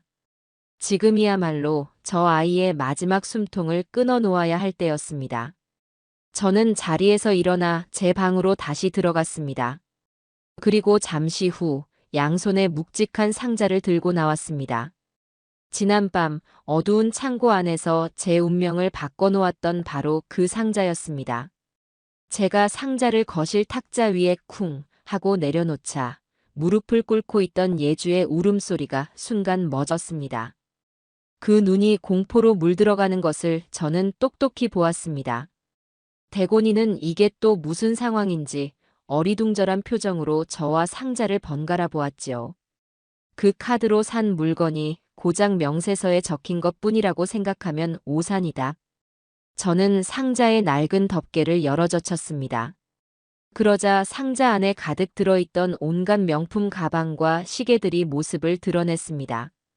저는 그것들을 하나씩 꺼내 탁자 위와 바닥에 늘어놓기 시작했습니다. 번쩍이는 로고와 화려한 색상의 가죽 가방들이 거실을 가득 채우자 대곤이는 입을 벌린 채 아무 말도 하지 못했습니다. 그 물건들은 우리 아들이 평생 벌어도 다 사기 힘들 만큼 엄청난 가치를 지닌 것들이었으니까요. 이게 다 뭐야? 대곤이가 떨리는 목소리로 물었습니다. 네 아내가 내 명의를 도용하고 너가 벌어다 준 돈을 빼돌려서 사모은 물건들이다. 내가 어젯밤 비를 맞으며 창고에 갇혀있지 않았다면 평생을 모르고 넘어갔을 네 아내의 비밀이지. 저는 가방들 위로 상자 바닥에 있던 나머지 서류 뭉치들을 흩뿌렸습니다. 수십 장의 카드 명세서, 할부 계약서, 그리고 심지어는 제 이름으로 대출을 받으려 했던 흔적이 담긴 서류까지. 모든 증거들이 아들의 눈앞에 펼쳐졌습니다. 예주는 이제 우는 것조차 포기한 듯 넋이 나간 사람처럼 바닥에 주저앉아 있었습니다. 대곤이는 마치 신기루라도 본 사람처럼 바닥에 널린 명품 가방 하나를 집어들었습니다. 그가 어떤 심정으로 그 차가운 가죽을 만지고 있었을지 저는 감히 짐작할 수 없었습니다. 아들은 평생을 성실하게 살아온 아이입니다. 자신은 낡은 옷을 입고 싼 음식만 찾아 먹으면서도 아내에게만큼은 좋은 것만 해주고 싶어 했습니다. 그런데 그 아내가 남편의 희생과 시어머니의 신뢰를 담보로 뒤에서는 이런 짓을 저지르고 있었던 겁니다. 왜 그랬어? 대체 왜? 아들의 목소리는 이제 분노조차 담겨 있지 않았습니다. 그저 텅 비어버린 사람의 공허한 질문일 뿐이었어요. 그때였습니다. 바닥에 주저앉아 있던 예주가 갑자기 고개를 번쩍 들더니 저를 향해 악에 바친 소리를 지르기 시작했습니다. 다 어머니 때문이야. 어머니가 처음부터 나를 마음에 들어 하지 않았잖아요. 나를 무시하고 내 살림에 간섭하고. 그래서 나도 보여주고 싶었다고요. 나도 이렇게 잘 살 수 있는 사람이라는 걸. 그 적반하장격 태도에 저는 어이가 없어 말문이 막혔습니다. 자기가 저지른 죄를 뉘우치기는커녕 모든 책임을 제게 돌리고 있었습니다. 대곤이 역시 그 모습에 마지막 남았던 정마저 떨어진 듯 했습니다. 닥치지 못해. 아들이 예주를 향해 처음으로 고함을 쳤습니다. 너 지금 그걸 말이라고 하는 거야? 우리 엄마가 너한테 뭘 어쨌다고. 너는 지금 너가 무슨 짓을 했는지 아직도 모르는 거냐?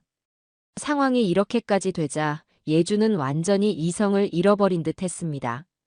울고 소리치고 바닥에 널린 가방들을 집어 던지며 발악하기 시작했어요. 그래, 내가 다 샀다. 너처럼 답답한 남자랑 사는데 이런 낙이라도 없으면 내가 어떻게 살아. 네가 벌어다 주는 돈, 그거 가지고는 이런 거 하나도 못 산다고. 그 말은 아들의 가슴에 비수를 꽂는 것과 같았습니다. 대곤이는 더 이상 아무 말도 하지 않았습니다. 그저 온몸을 부들부들 떨며 무너져 내린 자신의 인생을, 산산조각난 자신의 믿음을 바라보고만 있었습니다. 저는 그 모습을 지켜보며 이제 이 집안의 관계는 돌이킬 수 없는 강을 건넜다는 것을 직감했습니다. 저는 바닥에 널브러진 서류 뭉치 중에서 제가 아들 집 사라고 보태주었던 돈의 송금 확인증 사본을 찾아 들었습니다. 그리고 그것을 대곤이 앞에 내려놓았습니다. 대곤아, 내가 너에게 이 돈을 주었던 것은 너희 부부가 행복하게 서로 아끼고 의지하며 살기를 바랐기 때문이다. 내 아내가 이런 사치품에 정신이 팔려 제 어미의 등을 치고 너를 기만하라고 준 돈이 아니야. 제 말에 대곤이는 천천히 고개를 들어 저를 바라보았습니다. 그 눈에는 깊은 슬픔과 함께 어머니에 대한 죄송함이 가득 담겨 있었습니다. 아들은 말없이 일어나 바닥에 흩어진 서류들을 하나씩 줍기 시작했습니다. 그 모습은 마치 산산조각 난 자신의 삶의 파편들을 주워 담으려는 필사적인 몸부림처럼 보였습니다. 거실은 온갖 화려한 명품 쓰레기들로 가득 차 있었고 그 중심에는 모든 것을 잃어버린 제 아들이 그리고 모든 것을 망쳐버린 며느리가 있었습니다. 그 숨막히는 정적을 깬 것은 웅크리고 있던 예주의 움직임이었습니다. 그 아이는 떨리는 손으로 자신의 스마트폰을 집어들더니 어디론가 다급하게 전화를 걸기 시작했습니다. 저는 직감적으로 그 전화의 상대가 누구일지 알 수 있었습니다. 이런 상황에서 저 아이가 기댈 곳은 단 한 군데밖에 없었으니까요. 역시나 전화기 너머로 엄마 하고 외치는 예주의 처절한 목소리가 들려왔습니다. 엄마, 나 좀 살려줘. 시어머니랑 대곤 씨가 나를 잡아먹으려고 해. 예주는 자신이 저지른 잘못에 대해서는 단 한마디도 언급하지 않은 채 오로지 자기가 피해자인 것처럼 꾸며내기 시작했습니다. 제가 자기를 밤새 밖으로 내쫓고 있지도 않은 사실을 꾸며내 모함하고 있으며 남편인 대곤이마저 자기 말은 듣지 않고 어머니 편만 들며 자기를 괴롭히고 있다는 것이었습니다. 그 뻔뻔스러운 거짓말을 바로 옆에서 듣고 있자니 실소가 터져 나오는 것을 참을 수가 없었습니다. 저 아이는 마지막 순간까지도 반성이라는 것을 모르는 구제불능의 인간이었습니다. 전화를 끄는 예주는 마치 구원병이라도 부른 장수처럼 갑자기 태도가 돌변했습니다. 두고 보세요. 우리 엄마 아빠 오시면 어머니가 나한테 한 짓 전부 다 밝혀질 테니까. 그때 가서 후회해도 소용없어요. 저는 그가 짜는 협박에 아무런 대꾸도 하지 않았습니다. 오히려 잘 됐다고 생각했지요. 이 문제는 이제 우리 세 사람만 엮인 것이 아니라 저 아이를 저렇게 키워낸 그 부모까지 함께 책임을 져야 할 일이었습니다. 저는 소파에 깊숙이 몸을 묻고 새로운 전쟁을 준비하며 조용히 눈을 감았습니다. 아들 대곤이는 지친 기색이 역력했지만 이 상황을 피하지 않겠다는 듯 굳은 표정으로 자리를 지키고 있었습니다. 얼마나 시간이 흘렀을까 요란한 초인종 소리가 집안을 울렸습니다. 문을 부술듯이 울리는 벨소리에 저는 모든 것이 제 예상대로 흘러가고 있음을 확인했습니다. 대곤이가 현관문을 열자마자 중년의 남녀가 집 안으로 들이닥쳤습니다. 바로 제 사돈 내외였습니다. 그들은 들어오자마자 거실의 풍경을 보고는 잠시 말을 잃는 듯 했지만 이내 구석에 울고 있는 딸을 발견하고는 제게로 달려들었습니다. 아니, 이게 대체 무슨 난리야? 사부인, 우리 귀한 딸한테 대체 무슨 짓을 한 겁니까? 바깥사돈이 저를 잡아먹을 듯한 기세로 고함을 쳤습니다. 그 옆에서 안사돈은 어머 예주야. 이게 무슨 꼴이니? 누가 우리 딸을 이렇게 만들었어? 하며 딸을 부둥켜 안고 통곡하기 시작했습니다. 그야말로 한편의 막장 드라마가 따로 없었습니다. 저는 그들의 분노와 비난을 묵묵히 듣고만 있었습니다. 사돈, 어떻게 어른이 돼서 애를 이렇게 잡을 수가 있습니까? 애가 뭘 그렇게 잘못했다고. 바깥사돈의 삿대질은 멈출 줄을 몰랐습니다. 안사돈은 제 아들에게까지 화살을 돌렸습니다. 이 사람아, 자네는 남편이라는 사람이 아내가 이렇게 당하는 동안 뭘 했는가. 그들의 일방적인 비난이 정점에 달했을 때였습니다. 제가 갑자기 피식 하고 웃음을 터뜨렸습니다. 아주 작고 차가운 웃음소리였습니다. 제 웃음소리에 시끄럽던 거실이 순간 찬물을 끼얹은 듯 조용해졌습니다. 모두의 시선이 제게로 쏠렸습니다. 저는 천천히 자리에서 일어났습니다. 그리고 제 안에 용암처럼 들끓고 있던 모든 분노를 한꺼번에 터뜨려 쏟아내기 시작했습니다. 귀한 딸, 지금 당신들 눈에는 저게, 저 구석에 웅크리고 앉아있는 저게 정말로 귀하고 어여쁜 딸로 보이십니까? 참으로 기가 막히고 코가 막힐 노릇이군요. 당신들이 금이야 오기야 애지중지 키운 그 귀한 따님이 지난밤 이 늙은 시어미에게 대체 무슨 짓을 했는지 조금이라도 알고 나서 그렇게 눈에 핏대를 세우고 소리를 지르시는 겁니까? 귀하다, 귀하다라. 대체 무엇이 귀하다는 겁니까? 금으로 된 옷을 입히면 그 속에 심성도 금이 됩니까? 비싼 밥을 먹이면 그 인격도 고귀해집니까? 당신들이 말하는 그 귀함의 기준이 뭔지 나는 도무지 알 수가 없어서 그렇습니다. 내가 이 집에 왜 왔습니까? 내 하나뿐인 아들놈 얼굴 보고 싶어서 행여나 밥은 제대로 챙겨 먹고 사는지 아픈 데는 없는지 그거 하나 보려고 늙은 몸 이끌고 바리바리 반찬 싸들고 왔습니다. 그런데 이 집 현관에 들어서는 순간부터 나를 반긴 게 뭔지 알아요? 지궁창 썩는 냄새와 산더미처럼 쌓인 쓰레기더미였습니다.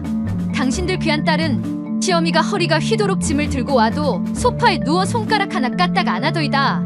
어머니 오셨어요. 그게 끝이었습니다. 눈 한번 마주치지 않고 스마트폰만 들여다보는 그 싸늘한 눈빛이 나를 어떻게 생각하는지 말해주고 있었지요. 집구석은 돼지우리로 만들어 놓고 썩어가는 음식물 쓰레기 냄새가 온 집안에 진동을 해도 눈 하나 깜짝 안 하는 게 당신들 집안의 귀한 법도입니까? 그걸 보고도 내가 싫은 소리 한마디 안 했어요. 내 아들 얼굴 봐서 그냥 좋은 게 좋은 거라고, 내가 좀 더 부지런히 움직이면 되겠지, 그렇게 참고 또 참았습니다. 그런데 돌아온 게 뭡니까? 냉장고를 열어보니 멀쩡한 식재료가 썩어 문드러지고 있기에 그거 버리기 아까워서 반찬이라도 좀 만들어주려 했더니 당신 딸이 뭐라고 했는지 아십니까? 제 살림에 손대지 마세요. 어머니는 손님처럼 계세요. 아들 집에 와서 내가 손님이라더군요. 그 말을 듣는 내 심정이 어땠을 것 같습니까? 가슴에 칼이 박히는 것 같았지만 그것마저도 참았습니다. 내가 참으면 내 아들이 편할 테니까. 고작 음식물 쓰레기 냄새 때문에 잠 못 자는 늙은이가 비 오는 밤에 그거 좀 치우겠다고 나간 걸 옳다구나 하고 문을 걸어 잠가요? 이게 사람이 할 짓입니까?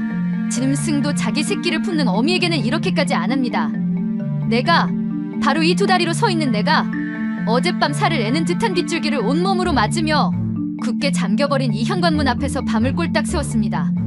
뼛속까지 얼어붙는 추위 속에서 내 온몸의 감각이 마비되는 것을 느끼면서 내가 무슨 생각을 했는지 알기나 해요? 그 빗줄기가 그냥 비인 줄 아십니까? 아니요. 내 뺨을 후려치는 손찌검이었고 내 심장을 찌르는 얼음 송곳이었습니다. 처음에는 그래, 바람이 불어서 문이 닫혔겠거니, 내가 실수했겠거니 그렇게 생각하려 애썼어요. 그래서 문을 두드렸지요. 애미야, 나다. 문 좀 열어다오. 처음에는 조용히 혹시나 잠든 아이 깰까봐. 하지만 아무 대답이 없더군요. 빗줄기는 점점 더 거세지고 옷은 물먹은 솜처럼 무거워지고 온몸이 덜덜 떨려오는데 안에서는 아무런 기척도 없었어요. 그래서 목소리를 높였지요. 예주야, 안에 있니?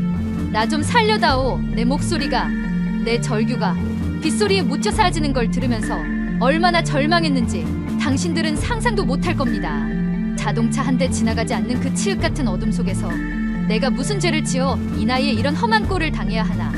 내가 전생에 나라라도 팔아먹었나. 수만 번을 되뇌고 또 되뇌었소. 시간이 멈춘 것 같았어요. 1초가 1년 같고 1분이 100년 같았습니다.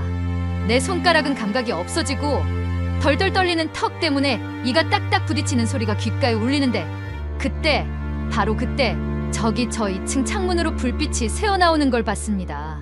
아, 다행이다. 잠든 게 아니었구나. 내 목소리를 들었구나. 이제 문을 열어주겠구나. 그 짧은 순간 얼마나 안도했는지 모릅니다. 그런데 다음 순간 그 불빛이 어떻게 됐는지 아십니까? 스르르 꺼지더군요. 마치 나를 비웃기라도 하듯 내 마지막 희망을 짓밟아버리듯 그렇게 꺼져버렸습니다. 그 불빛이 꺼지는 순간 내 안에 무언가도 함께 죽어버렸습니다. 며느리에 대한 믿음, 인간에 대한 신뢰, 그런 것들이 산산조각 나더군요. 아, 일부러구나. 내가 밖에서 얼어 죽기를 바라고 있구나. 그 차가운 진실을 깨닫는 순간 더 이상 춥지가 않았습니다. 온몸이, 내 심장이 분노로 활활 불타올랐으니까요.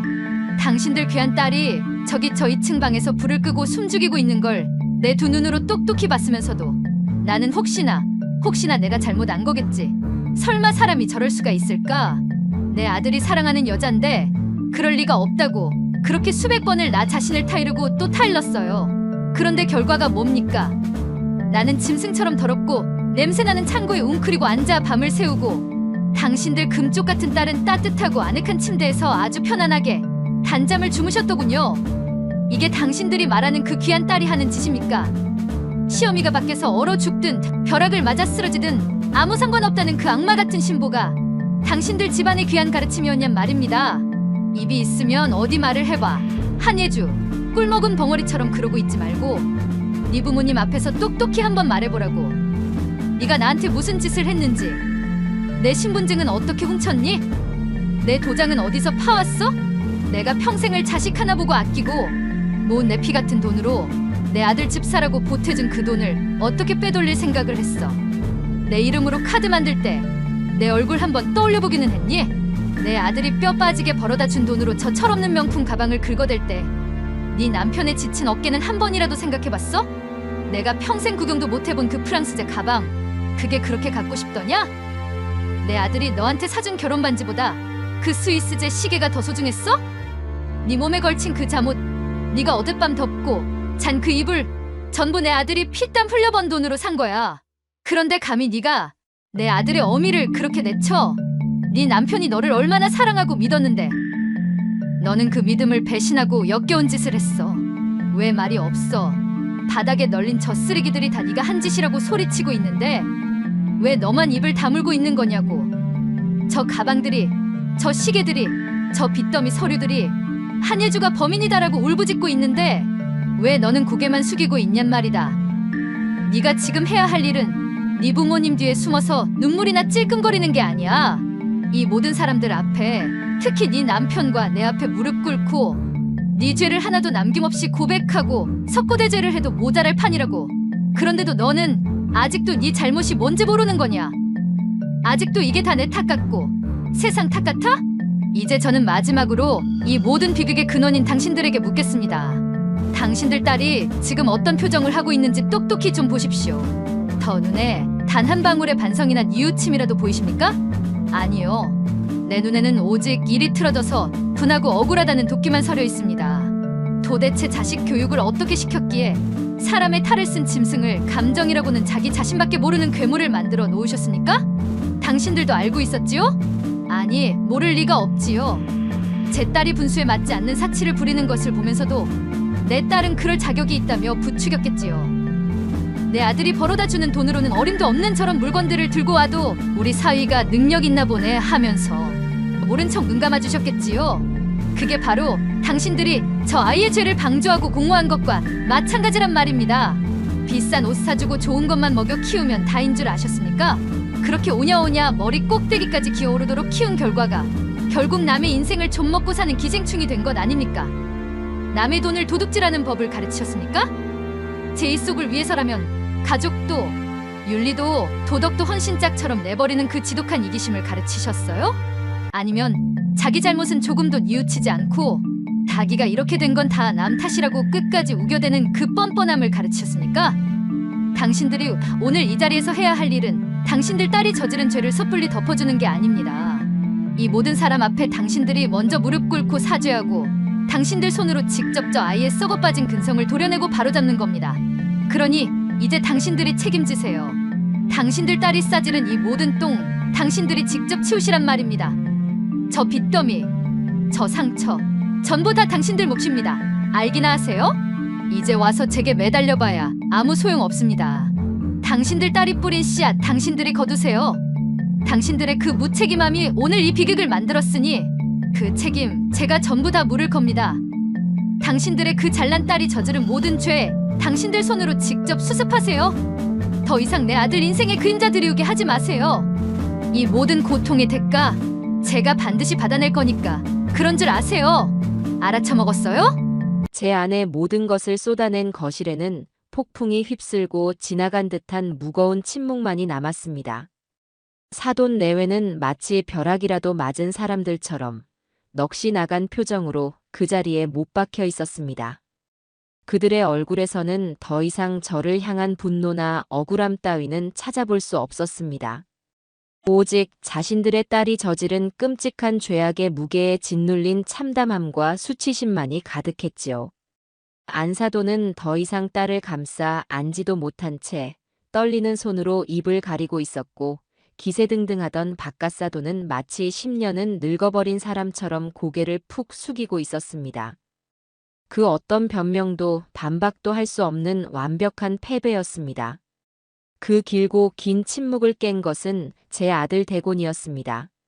아들은 그동안의 혼란과 슬픔을 모두 정리한 듯 차갑고 단호한 목소리로 입을 열었습니다. 장인어른 장모님, 오늘은 이만 돌아가 주십시오. 그 목소리에는 사위로서의 정의나 예의가 아닌 한 가정을 파괴한 범죄자의 부모를 향한 차가운 통보만이 담겨 있었습니다. 사돈 내외는 아무런 대꾸도 하지 못했습니다.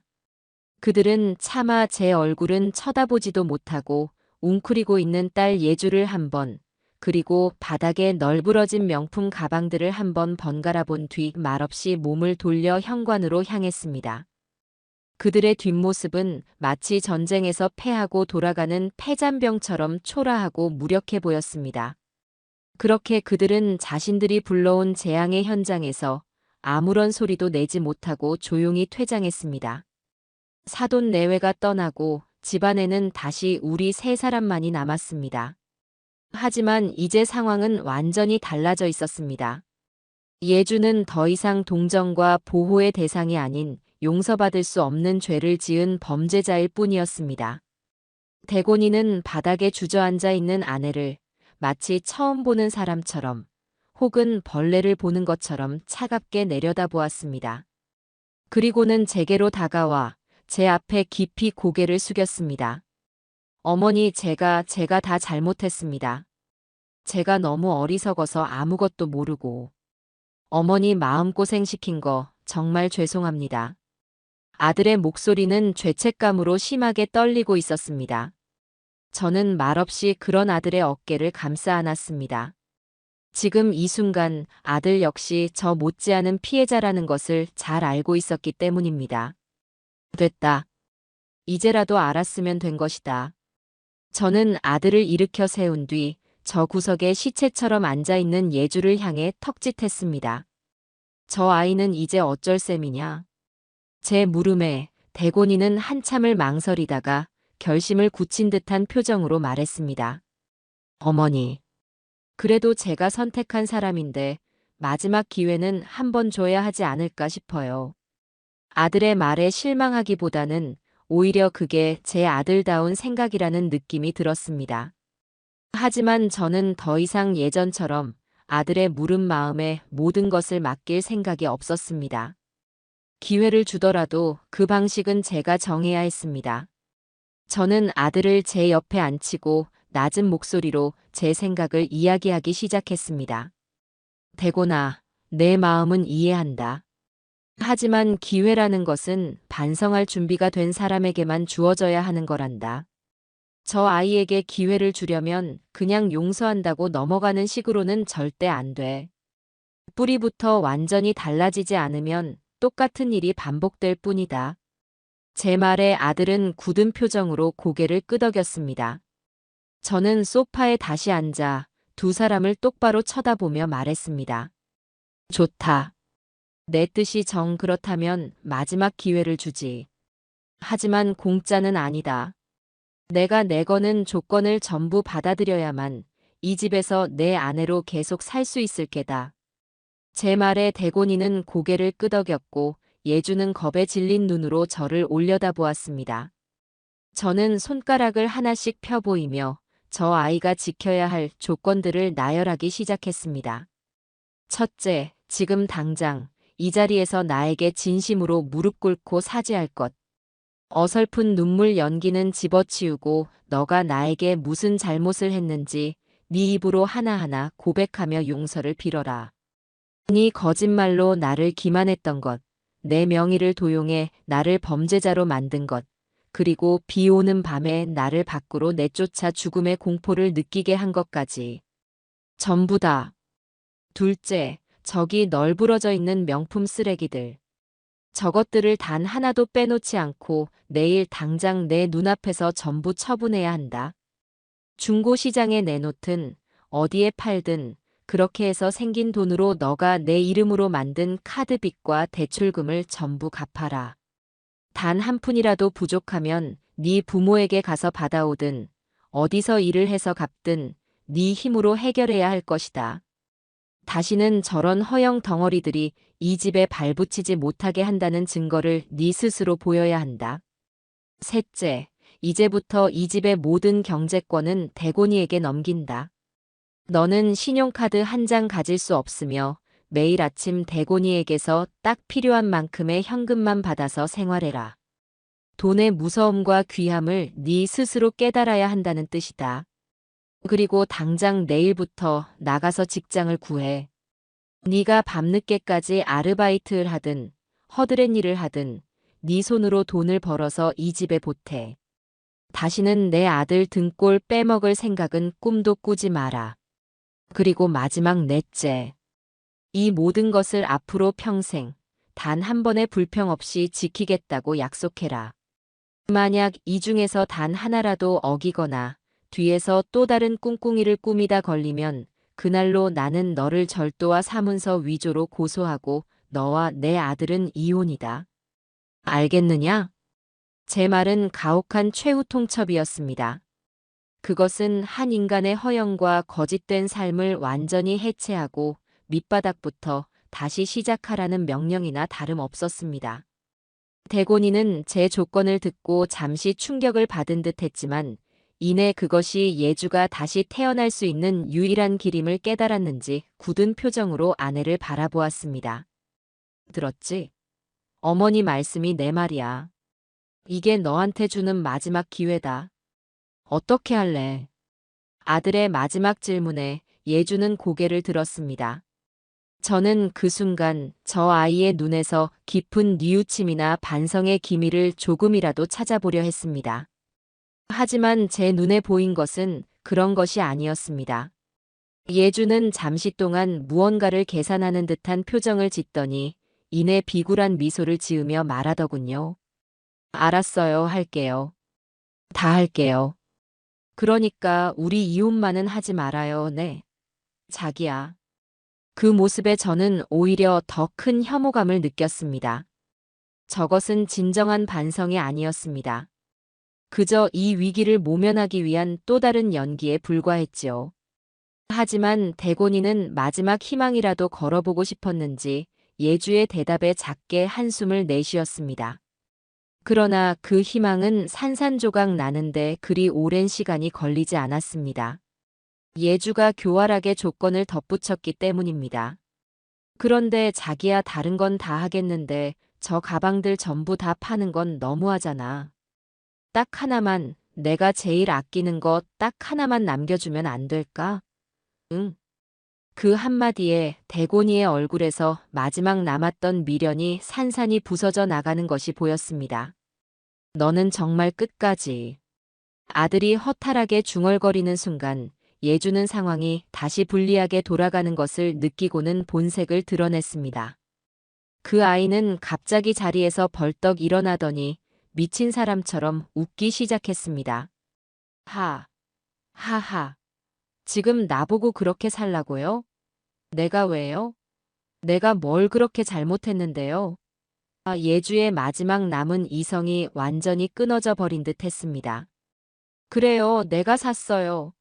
사고 싶어서 샀는데 그게 뭐 어때서요? 이딴 지긋지긋한 집구석에서 저런 것들이라도 없었으면 내가 숨 막혀서 어떻게 살았을 것 같아요? 당신 같은 월급쟁이랑 결혼해서 평생을 이렇게 살아야 한다는 게 얼마나 끔찍한지 알기나 해. 예주의 도끼 서린 말이 대곤이의 가슴에 비수처럼 박혔습니다. 그리고 그 독화살은 곧바로 제게로 향했습니다. 그리고 어머니가 처음부터 나를 이렇게 만들었잖아요.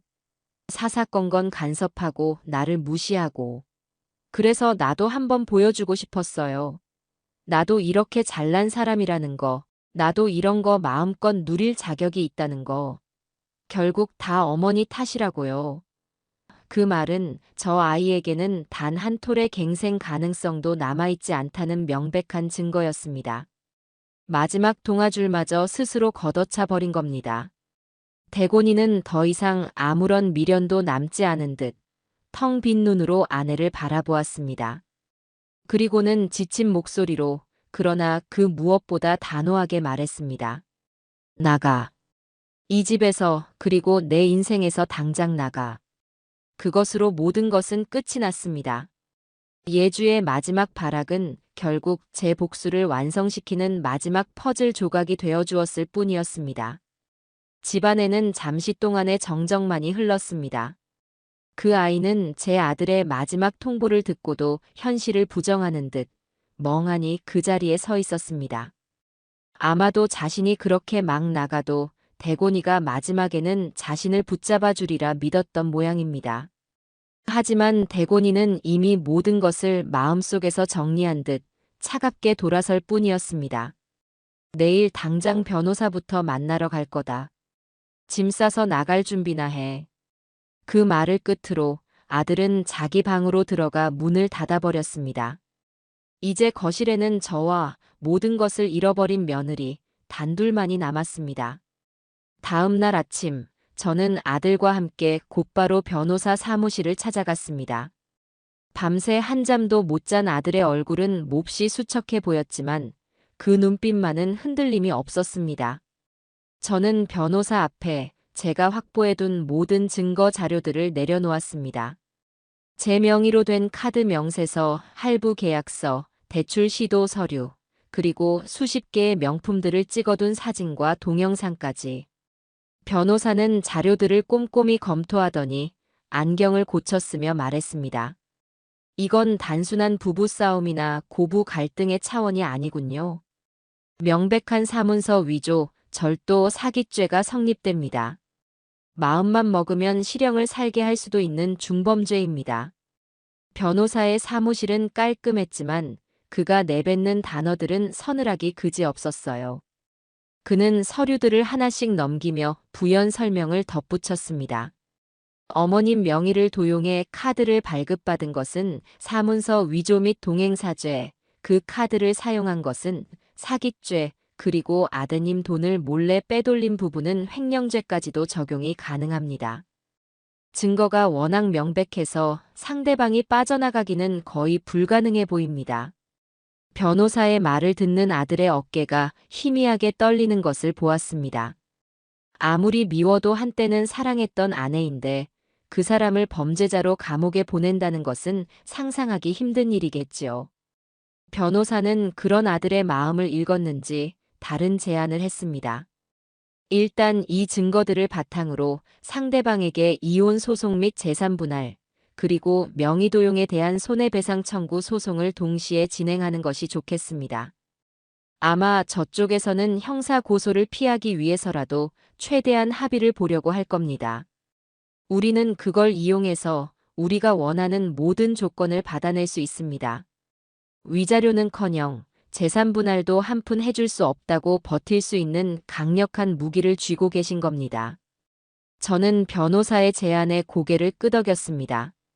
제가 원하는 것은 저 아이를 감옥에 보내는 것이 아니었습니다. 자신이 저지른 짓에 대한 대가를 뼈저리게 치르게 하고 제 아들의 인생에서 완벽하게 도려내는 것, 그것이 제 복수의 최종 목표였습니다.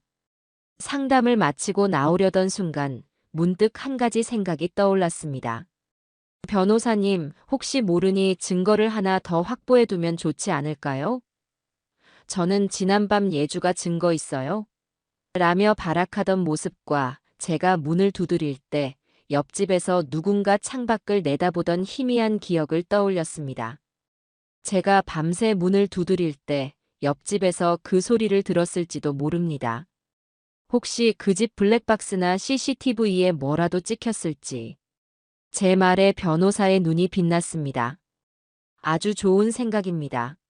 만약 고의적으로 문을 열어주지 않았다는 영상 증거까지 확보된다면 저쪽에서 실수로 문이 잠겼다거나 잠이 들어서 몰랐다는 식의 거짓말을 할 여지 자체를 완벽하게 차단할 수 있습니다.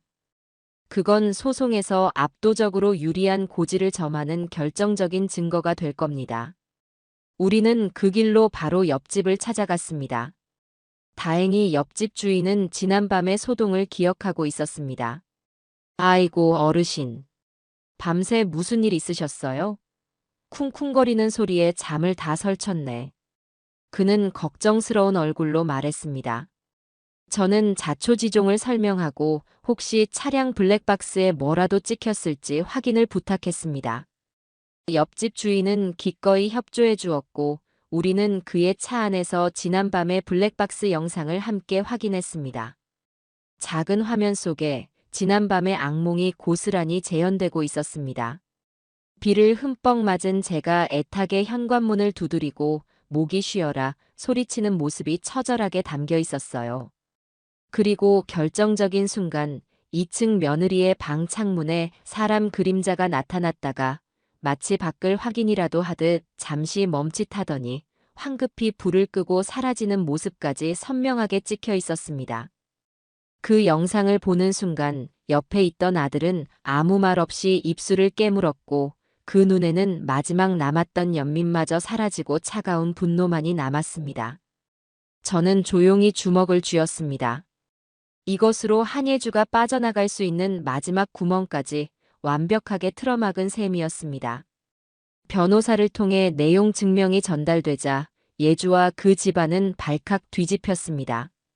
처음에는 억울하다며 버티던 그들도 변호사가 제시한 명백한 증거들, 특히 블랙박스 영상 앞에서는 더 이상 아무런 변명도 할 수 없었습니다. 며칠 뒤 예주의 부모가 비에 젖은 강아지 같은 몰골로 저희 집을 다시 찾아왔습니다. 그들은 거실 바닥에 무릎을 꿇고 앉아 형사고소만은 제발 말아달라며 눈물로 애원했습니다. 사부인, 저희가 딸년을 잘못 키웠습니다. 한 번만, 마지막으로 한 번만 선처를 베풀어 주십시오. 그들의 비굴한 모습을 보니 지난번에 그 기세등등하던 모습이 떠올라 헛웃음만 나왔습니다. 저는 차갑게 말했습니다. 선처를 바라신다면 저희 변호사가 제시한 합의 조건에나 성실히 임하십시오. 합의 조건은 간단했습니다. 첫째, 위자료 한 푼 없이 이혼에 동의할 것. 둘째, 명의를 도용해 사용한 금액 전액을 변상할 것. 셋째, 다시는 우리 모자 앞에 나타나지 않겠다는 각서를 쓸 것. 문제는 변상할 돈이었습니다. 예주와 그 집안에는 당장 그 큰 돈을 마련할 능력이 없었습니다. 결국 예주는 자신이 목숨처럼 아끼던 그 명품 가방들을 처분해야만 했습니다. 저는 아들을 시켜 예주가 가방을 처분하는 모든 과정을 지켜보게 했습니다. 아들이 나중에 전해준 이야기는 그야말로 가관이었습니다. 예주는 중고 명품 가게에 자신의 분신과도 같은 가방들을 헐값에 넘기며 피눈물을 흘렸다고 합니다. 이건 한정판이라고요. 제가 살 땐 훨씬 비쌌어요. 라며 악을 쓰다가도 가게 주인의 냉정한 평가에 결국 고개를 숙여야만 했다고 해요. 수백만 원을 주고 산 가방이 몇십만 원짜리 중고품으로 전락하는 모습을 보며 무슨 생각을 했을까요? 하지만 그걸로는 턱없이 부족했습니다. 결국 사돈 내외가 자신들의 집을 담보로 대출을 받고 친척들에게까지 돈을 빌려 겨우 합의금을 마련했습니다. 모든 법적 절차가 마무리되고 예주는 그야말로 빈털터리가 되어 이 집에서 쫓겨났습니다. 자신의 허영심을 채우기 위해 사들였던 명품들은 빚을 갚기 위해 사라졌고 사랑한다 믿었던 남편은 등을 돌렸으며 그녀에게 남은 것은 수치심과 거액의 빚뿐이었습니다. 예주가 마지막 짐을 챙겨나가던 날, 저는 그 아이와 마주쳤습니다. 그토록 기고만장하던 얼굴에는 도끼마저 사라지고 공허함만이 남아 있었습니다. 그 아이는 저를 보며 무언가 말을 하려다 이내 고개를 떨구고 말았습니다. 저는 아무런 말도 하지 않았습니다. 그 어떤 말도 이 완벽한 인과응보의 결말 앞에서는 무의미했으니까요. 그렇게 제 아들의 인생에 들러붙었던 악몽 같은 존재는 자신의 무게를 이기지 못하고 완벽하게 파멸하여 사라졌습니다. 그렇게 한바탕 폭풍이 휩쓸고 지나간 뒤 몇 달의 시간이 흘렀습니다. 며느리가 떠나간 집은 처음에는 어색할 정도로 고요했지만 시간이 지나자 그 고요함은 이내 평온함으로 바뀌었습니다. 예주가 남기고 간 화려하지만 속은 텅 비어있던 가구들을 전부 처분하고 저와 아들은 소박하고 편안한 물건들로 집을 다시 채워나갔습니다. 집안 곳곳에 스며있던 거짓과 허영의 흔적을 지워내는 그 과정은 마치 우리 모자의 마음에 남은 상처를 정화하는 의식과도 같았습니다. 저와 아들은 부서진 일상을 다시 일으켜 세우기 위해 서로를 의지하며 하루하루를 보냈습니다. 아들 대곤이는 이번 일을 겪으며 한층 더 성숙해졌습니다. 더 이상 어리숙하고 사람 좋은 아들이 아니었습니다. 사람의 이면을 볼 줄 아는 신중하고 강단 있는 어른으로 거듭난 것이지요. 아들은 제게 몇 번이고 제가 너무 어리석었어요. 엄마한테 평생 갚아도 모자랄 죄를 지었어요라며 사죄했습니다. 저는 그런 아들의 등을 말없이 토닥여 주었습니다. 이미 지나간 일이었고 아들 역시 그 일의 가장 큰 피해자 중 한 명이었으니까요. 지난 일을 자책하는데 시간을 쓰지 말거라. 그럴 시간에 앞으로 어떻게 더 단단한 사람이 될지 고민하는 게 현명한 거다.